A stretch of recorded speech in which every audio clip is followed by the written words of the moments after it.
BFM Business, 500 millions d'Européens, l'émission qui va voir ailleurs. Yann-Anthony Noguès.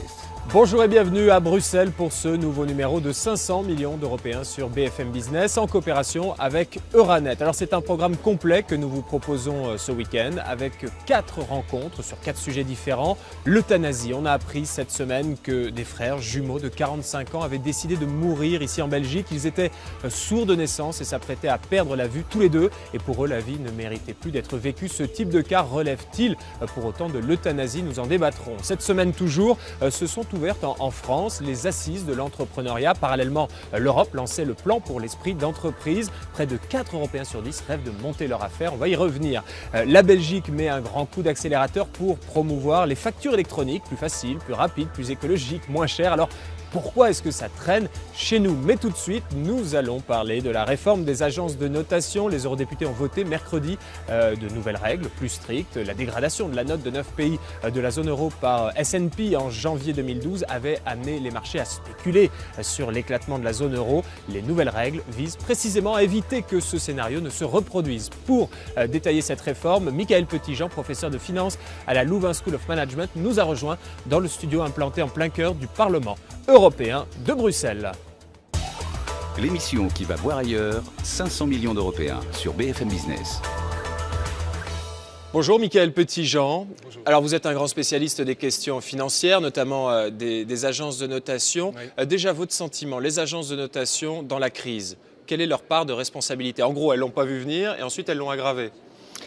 Oui, je pense qu'on peut avoir ce type de constat. En effet, elles ont été un facteur très important dans la crise, pas le seul naturellement. Il ne s'agit pas de dire que ce sont les seuls coupables dans la crise, mais par exemple pour les produits structurés, les produits relativement complexes, elles ont joué un rôle tout à fait dommageable dans la crise financière. Oui. Michel Barnier, cette semaine, a été à Strasbourg devant les eurodéputés et il nous a présenté les grandes lignes de cet encadrement des agences de notation. C'était en conférence de presse, on l'écoute.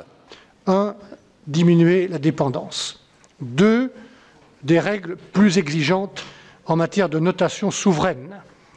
Le texte qui est proposé au Parlement et au Conseil des ministres institue des notations plus régulières, tous les 6 mois, plutôt que tous les 12 mois pour la notation souveraine.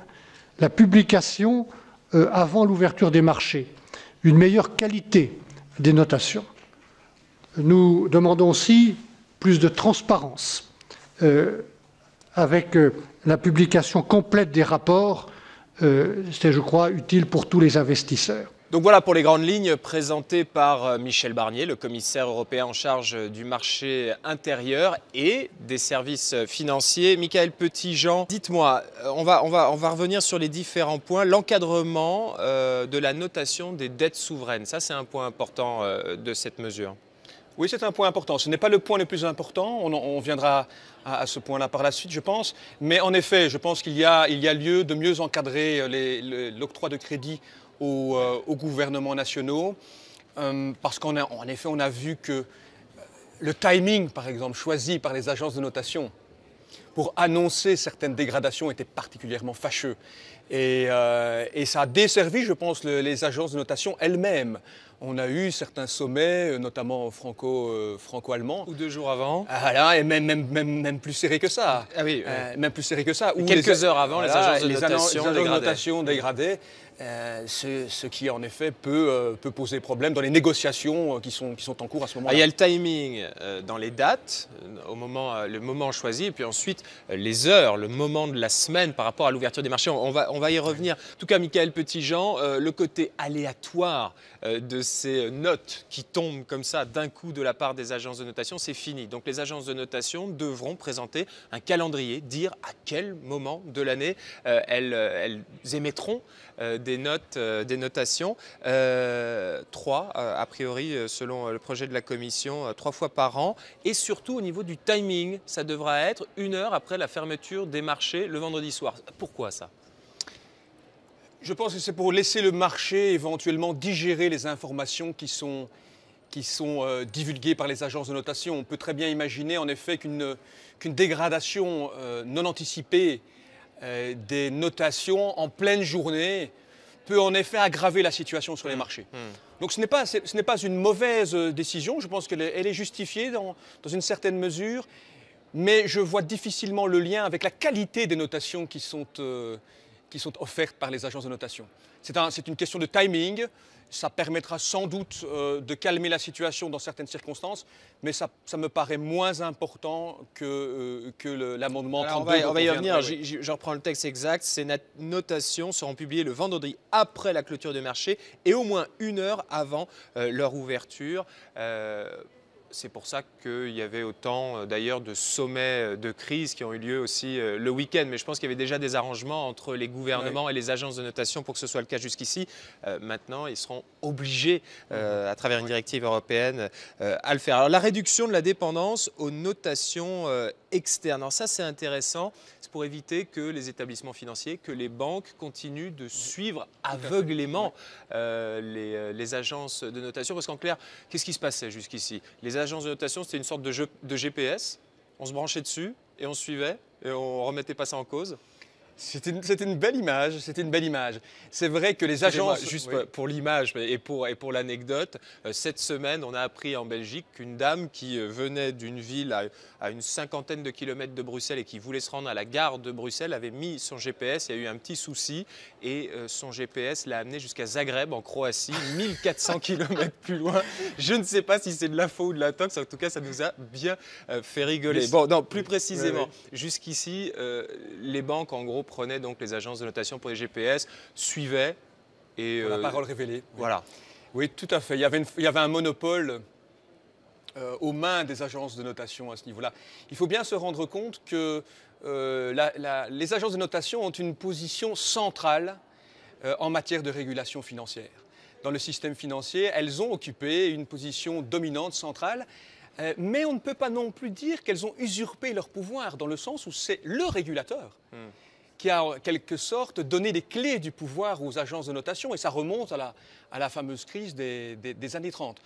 Aujourd'hui, je pense que c'est une très bonne chose de diminuer cette dépendance, et l'amendement pour moi qui est l'amendement le plus intéressant, c'est l'amendement numéro 32, qui veut mettre fin au recours systématique aux notations officielles émises par les agences de notation, dans le but précisément de diversifier la source d'information concernant le risque de crédit.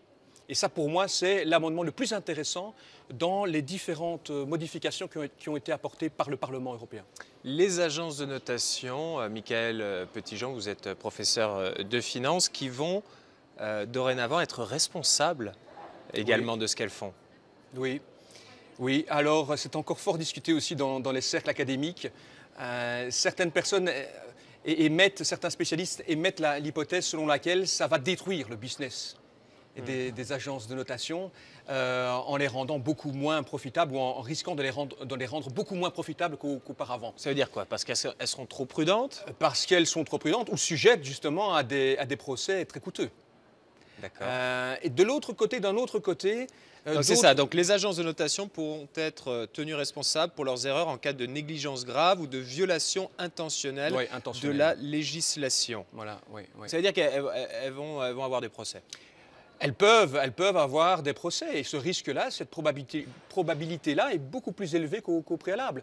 On a connu ça il y a 15 ans avec les compagnies de tabac, où le risque législatif lié aux poursuites judiciaires. Donc vu qu'elles vont devoir provisionner et éventuellement devoir affronter des amendes, ça veut dire qu'elles vont devenir plus chères aussi? Elles risquent de vouloir répercuter ce risque-là dans le business, oui, dans les notations qu'elles émettent. Mais j'en viens aussi à cet effet éventuellement pervers. Vous savez, si les investisseurs ont la possibilité de recourir aux tribunaux pour poursuivre les agences de notation, ça risque d'accentuer la dépendance face à ces notations, puisque les investisseurs n'auraient pas cette possibilité-là si elles n'utilisaient pas les agences de notation comme source d'évaluation du risque de crédit. Donc la situation est assez ambivalente à ce niveau-là. Donc finalement, ça les sert en gros. Ça peut éventuellement les servir, oui. En tout cas, il peut y avoir des effets bénéfiques, des effets secondaires. Michael Petitjean, dans cette affaire. Les limitations à l'actionnariat Oui. Ça, c'est aussi un autre point intéressant, l'actionnariat des agences de notation et éviter aussi les conflits d'intérêts. Et éviter les conflits d'intérêts. Il y a plusieurs chiffres qui sont sortis. Premier chiffre, limite sur la prise de participation qu'une agence de notation peut avoir dans une autre agence de notation. C'est 5%. Donc au maximum 5%. Il y a également un autre chiffre important, c'est un maximum de 10% de prise de participation pour une agence de notation dans une entreprise qui est notée par l'agence, précisément pour limiter ces conflits d'intérêts qui peuvent en effet surgir. L'autre question, l'Agence européenne de notation, vous en pensez quoi? Il serait question de créer une agence européenne? Oui, une agence européenne. Pour noter les pays, noter les États. Oui, et il y a deux amendements. L'amendement 44 qui parle en effet d'une agence publique. Qui serait chargé de noter les États. Oui. Problème d'indépendance. Alors, avec une promesse sur papier d'indépendance. Oui. Je dois vous dire tout de suite que j'ai du mal à y croire. Je vois mal comment, dans la pratique, par exemple, une dégradation, par exemple, de l'État français ou de l'État allemand, de la part de cette agence indépendante. Comment peut-on être jugé parti? Voilà. Alors, on remplacerait le conflit d'intérêts qui existerait entre l'émetteur et l'agence de notation par un conflit d'intérêts quand même assez manifeste entre l'agence de notation et les États. Je vous suis, mais par exemple la Cour des comptes. La Cour des comptes, qui remet en cause l'indépendance des cours des comptes? Or, ce sont des organes publics. Oui, c'est vrai. Maintenant, oui, la pression du politique sur la Cour des comptes pourrait en effet être comparée à la pression du politique qu'on pourrait avoir sur une agence européenne de notation. Je sens, Michael Petitjean, que vous êtes peut-être en train de réviser votre jugement là face à... Non, pas vraiment. Je pense qu'il serait beaucoup plus intéressant d'avoir une agence de notation européenne financée par des fonds privés et éventuellement subsidiée. On peut imaginer une forme de subside temporaire pour l'émergence de cette agence de notation européenne. Mais je ne crois pas à cette agence publique, notamment pour des raisons d'indépendance. Michael Petitjean, professeur de finance à la Louvain School of Management. Merci beaucoup d'avoir participé à 500 millions d'Européens. À bientôt. La Belgique a légalisé l'euthanasie en 2002 et cette semaine, on a appris que des frères jumeaux étaient morts d'une injection létale administrée par des médecins dans un des hôpitaux de Bruxelles. Les deux hommes âgés de 45 ans, ils étaient sourds, ils étaient en passe de devenir aveugles. Alors ce type de cas relève-t-il de l'euthanasie? On en parle dans un instant.